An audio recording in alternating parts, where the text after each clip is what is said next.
दोस्तों, श्री शिवाय नमस्तुभ्यम। आज मैं आप लोग को मोक्षदा एकादशी की कथा सुनाने जा रही हूँ। महाराज युधिष्ठिर ने कहा, हे भगवान, आप तीनों लोकों के स्वामी, सबको सुख देने वाले और जगत के पति हैं। मैं आपको नमस्कार करता हूँ। हे देव, आप सबके हितैषी हैं, अतः हमें संशय को दूर कर मुझे बताइए कि मार्गशीर्ष एकादशी का क्या नाम है। तब उस दिन कौन से देवता की पूजा की जाता है, उसकी क्या विधि है, कृपा कर मुझे बताइए। भक्त वत्सल भगवान श्री कृष्ण के कहने पर, धर्मराज, तुमने बड़ा ही उत्तम प्रश्न किया है। इसके सुनने से तुम्हारा यश संस्कार में फैलेगा। मार्गशीर्ष शुक्ल पक्ष की एकादशी पापों को नष्ट करने वाली है।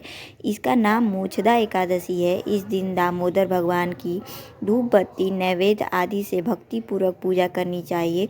और इस विषय में एक पुराणों की कथा कहता हूँ। गोकुल नाम के नगर में एक बैसखासन नामक राजा राज्य करता था। उसके राज्य में चारों वेदों का ज्ञाता ब्राह्मण रहते थे।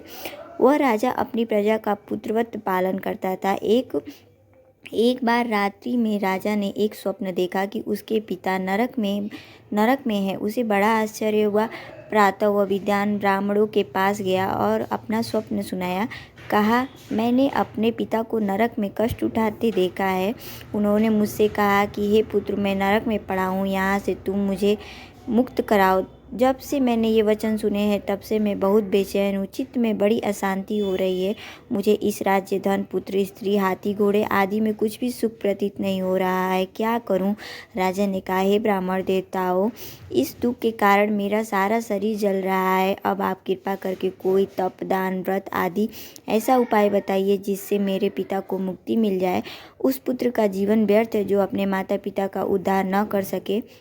एक उत्तम पुत्र को जो अपने माता पिता तथा पूर्वजों का उद्धार करता है, वो 1000 मूर्ख पुत्रों से अच्छा है। जैसे एक चंद्रमा सारे जगत को में प्रकाश कर देता है, परंतु हजारे तारे नहीं कर सकते। ब्राह्मणों ने कहा, हे राजन, यहाँ पास में ही भूत भविष्य वर्तमान के ज्ञाता पर्वत ऋषि का आश्रम है। आपकी समस्या का हल वे ही दे सकते हैं।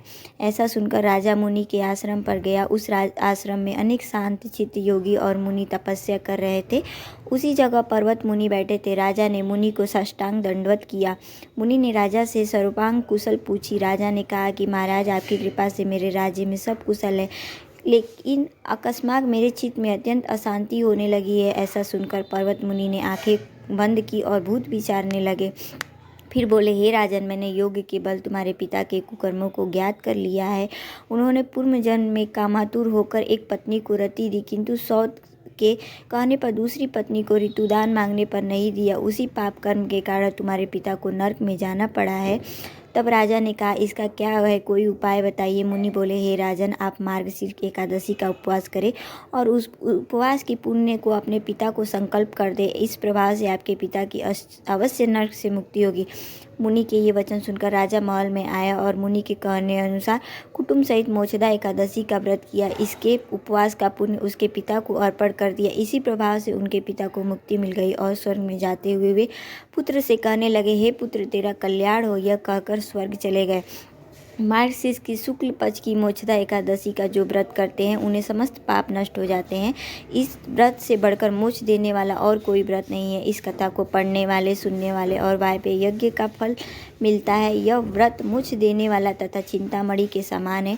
भगवान विष्णु सबकी मनोकामनाएं पूर्ण करे। श्री शिवाय नमस्तुभ्यम। अगर आप लोग को मेरी वीडियो अच्छी लगी है तो आप लोग इसे ज़्यादा से ज़्यादा शेयर करिए, लाइक करिए और मेरे चैनल को सब्सक्राइब करिए। धन्यवाद।